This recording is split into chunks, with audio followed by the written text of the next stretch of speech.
आप लिख ही रहे हैं, तो तीर्थ शब्द का अर्थ है जो हमें पवित्र करने वाला है, जो हमें तारने वाला है, उसको तीर्थ कहते हैं। तीर्थ 3 प्रकार के होते हैं, जैसा कि हमारे ग्रंथों में वर्णन है। 3 प्रकार के तीर्थ होते हैं। पहला है नित्य तीर्थ,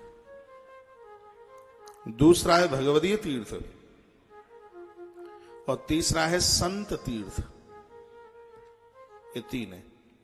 पहला है नित्य तीर्थ, दूसरा है भगवदीय तीर्थ, और तीसरा है संत तीर्थ।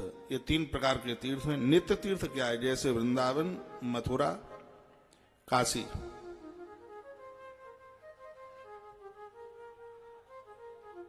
गंगा का किनारा, यमुना का किनारा, ये सब नित्य तीर्थ में आते हैं। भगवत तीर्थ क्या है? भगवान की कथाएं।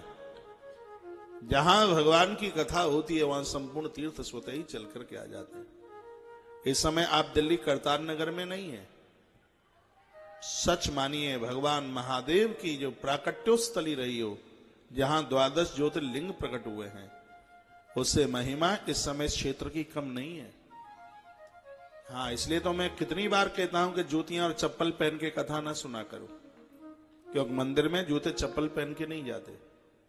गुटखा, बीड़ी, सिगरेट, तंबाकू, धूम्रपान करके कथा ना सुना करो, क्योंकि बीड़ी पी करके लोग मंदिर में नहीं जाते, कुल्ला करके जाते हैं, हाथ पांव मुंह धो के जाते हैं।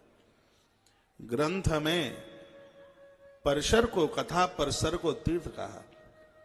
शिव महापुराण में नियम बताया गया कि जब आप अपने आसन पर बैठे तो धरती पर मत्था टेक के, जब आरती के लिए खड़े हों तो धरती पर प्रणाम करके ही खड़े हों, क्योंकि जहां कथा होती है वहां संपूर्ण तीर्थ है। यहां अकेला केदारनाथ ही नहीं है, यहां अकेला उज्जैन ही नहीं है। जितने भी तीर्थ हैं भगवान की कथा में, वह संपूर्ण तीर्थ अपने आप जाकर के पहुंचते हैं। तीर्थ हमें तारता है तो नित्य तीर्थ, जो स्थायी रूप से जहां जिनका दर्शन होता है, भगवदीय तीर्थ, जहां भगवान की चर्चाएं होती हैं। हमने तो ग्रंथ में यहां तक पढ़ा है, जिन घरों में आरती होती है, पूजा पाठ होता है, भगवान की स्तुतियां होती हैं, संपूर्ण धरती के तीर्थ उस घर में आके प्रवेश कर जाते हैं। वहां काम, क्रोध, लोभ, मद, मत्सर, अन्याय, अपराध, ये सब किनारा कर जाते हैं। जिन घरों में भगवत स्तुति होती है, दिए जलते हैं, कलश स्थापना होती है, जिन घरों